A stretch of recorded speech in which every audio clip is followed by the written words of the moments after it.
going to talk about the manual muscle testing, that is MMT. अब अगर हम बात करें MMT यूजुअली अगर हम देखा जाए तो हम MMT लेते क्यों हैं? MMT हम किसी भी मसल का एम्पेयरमेंट या फिर उसकी कोई डेफिसिट हो तो उसको असिस्ट करने के लिए हम MMT लेते हैं. मसल की जो टेस्टिंग होती है उसके लिए हम वेरियस टाइप के टूल्स यूज कर सकते हैं, जैसे हैंड डायनामोमीटर होता है, हम मैनुअली भी टेस्ट कर सकते हैं जिसके बारे में मैं अभी बात करना चाहूँगी. अब मसल का परफॉर्मेंस हम कैसे चेक कौन से क्राइटेरिया के बेसिस पे आप चेक कर सकते हो? हम मसल की स्ट्रेंथ चेक कर सकते हैं, पावर चेक कर सकते हैं, उसका एंड्योरेंस चेक कर सकते हैं. Now what about muscle strength? Muscle strength होती क्या है? मसल स्ट्रेंथ की अगर मैं बात करूँ तो ability to overcome the resistance. ऐसी चीज, फॉर एग्जाम्पल मुझे कोई चीज को लिफ्ट करना है या मुझे मान लो 20 केजीज का डंबल लिफ्ट करना है, तो मैं उस पर्टिकुलर रेजिस्टेंस को लिफ्ट कर पा रही हूँ, ओवरकम कर पा रही हूँ या नहीं कर पा रही हूँ, वो होता है मेरा मसल स्ट्रेंथ. अगर मैं बात करूँ मसल पावर भी यही होता है, ability to overcome the resistance within shortest period of time. आप कम समय में जितना ज्यादा रेजिस्टेंस को ओवरकम करेंगे उसे हम बोलते हैं मसल पावर. तो आज हम बात करेंगे मसल स्ट्रेंथ की. मसल स्ट्रेंथ को मेजर करने के लिए लाइक MMT हम देखेंगे केंडाल एंड मैक्रे स्केल के बेसिस पे. According to Kendall scale, there were various grades from 0 to 5. 0 grade में क्या होता है? 0 ग्रेड में होता है नो palpable और observable muscle contraction. इसका मतलब ये होता है कोई पैरालिसिस पेशेंट हुआ जिनकी मसल फुल्ली पैरालाइज्ड है, जिसका बिल्कुल भी मूवमेंट नहीं हो रहा है या वो लंबे समय से बेड रिडन पेशेंट है, तो उन पेशेंट्स में क्या होगा, हमें अलग अलग ग्रेड्स चेक करनी होगी. तो 0 का मतलब होता है जहाँ पे हमें बिल्कुल भी मूवमेंट देखने के लिए ही नहीं मिलेगा.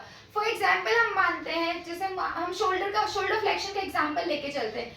शोल्डर फ्लेक्शन जो है वेरियस मसल्स करवाती है, तो हम मानते हैं कि एंटीरियर डेल्टोइड का एग्जाम्पल लेके चले.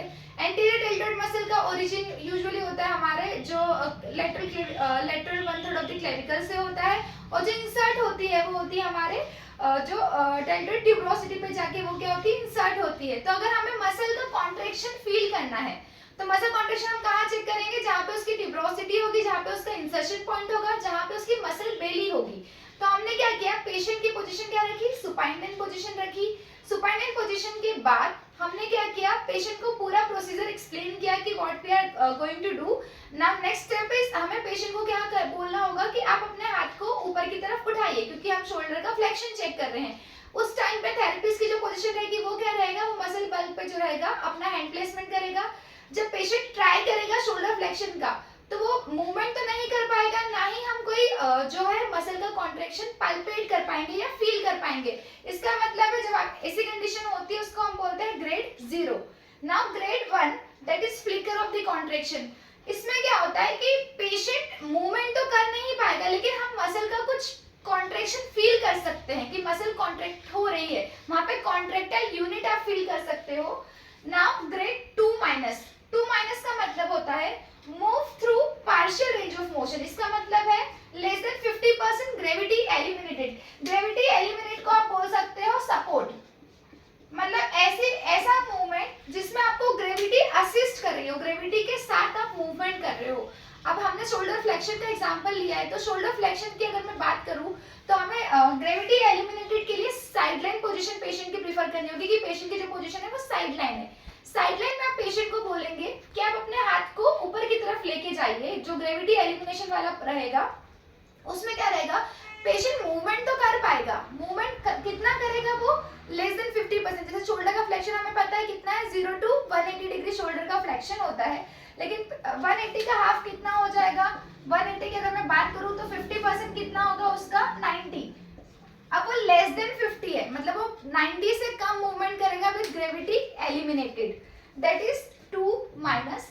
Now next is grade 2. Grade 2 में क्या होगा, ग्रेविटी एलिमिनेटेड के साथ पेशेंट जो मूवमेंट करेगा वो मोर देन 50% कर पाएगा. इसका मतलब है वो 90 से ज्यादा मूवमेंट करेगा, लेकिन फुल्ली नहीं कर पाएगा. ना ही वो 180 करेगा, ना ही वो 90 के बियॉन्ड करेगा, वो एटलीस्ट 90 क्रॉस करेगा. ये जो होती है हमारी ग्रेड 2 होती है. नाउ ग्रेड 2+ का मतलब होता है कि पेशेंट की मसल की स्ट्रेंथ इतनी है कि पेशेंट ग्रेविटी के असिस्ट के साथ पूरी रेंज में मूवमेंट कर पा रहा है, उसको हम बोलते हैं grade 2+. Now next is 3-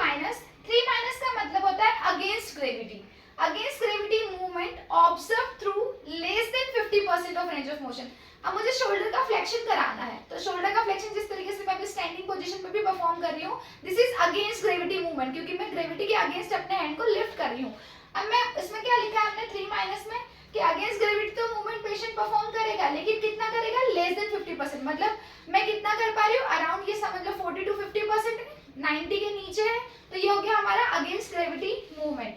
now grade 3 में क्या होगा, मोर देन 50%। मैं अपना शोल्डर का फ्लेक्शन कर रही हूँ 90 के आगे ले जाके, मोर देन 50%, मतलब हो सकता है 110 भी हो सकता है, 150 भी हो सकता है, नॉट फुल्ली। नाउ ग्रेड 3+, इसका मतलब होता है कि पेशेंट परफॉर्म करेगा full range of motion against gravity, साथ ही साथ में पेशेंट क्या करेगा, इस पर्टिकुलर पोजीशन को होल्ड कर सकता है। मैंने अपना परफॉर्म किया movement full range of motion में, इसके साथ ही मैं इस मूवमेंट को होल्ड कर रही हूँ। इसका मतलब जो मेरी ग्रेड है वो कितनी है, 3+।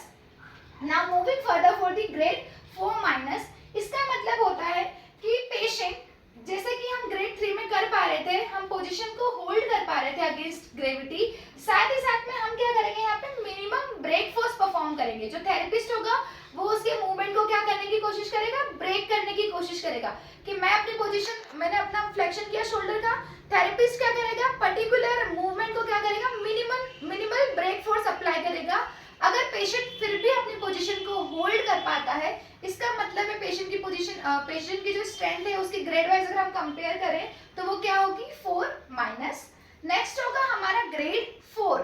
ग्रेड 4 का मतलब होता है कि आप सेम पोजीशन होल्ड कर पा रहे हो। अभी थेरेपिस्ट ने मिनिमम फोर्स अप्लाई किया था, अब क्या होगा, जो थेरेपिस्ट होगा वो अपना मॉडरेट फोर्स अप्लाई करेगा, मॉडरेट ब्रेक। एक होता है मैक टेस्ट, एक हमने वर्ड होता है make and break test. Break test का मतलब होता है जो भी पर्टिकुलर मूवमेंट है उसको तोड़ना।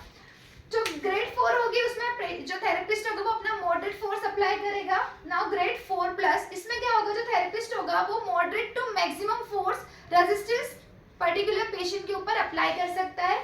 इसके बाद अगर पेशेंट पोजीशन को होल्ड कर सकता है, इसका मतलब है उसकी ग्रेड कितनी है, 4+। Now grade 5। ग्रेड 5 का मतलब है कि फुल स्ट्रेंथ, मतलब मसल का जो स्ट्रेंथ है वो क्या है, फुल। आप कितना भी रेजिस्टेंस लगा दो, मैक्सिमम रेजिस्टेंस लगाने के बाद भी अगर पेशेंट पर्टिकुलर पोजीशन को होल्ड कर पा रहा है, इसका मतलब है उसका जो मसल का पावर कितना, मसल की जो स्ट्रेंथ है वो कितनी है, 100% है। ऐसे हम बता सकते हैं, ये तो हमने एक ओवरऑल 0 to 5 ग्रेडिंग के अकॉर्डिंग हमने इसको डिवाइड किया हुआ है। 0 का मतलब होता है 0%, मतलब मसल का पावर नल के बराबर है, 0 नल। अब जो है हमारा 1 का मतलब होता है अराउंड 5%, 100 में से 5% मसल का कुछ तो स्ट्रेंथ है। अगला होगा जब अगर हम बात करें ग्रेड 2+ की, जहाँ पे हम full range of motion perform कर रहा था ग्रेविटी एलिमिनेटेड के साथ, वो होता है अराउंड 20% मसल स्ट्रेंथ था।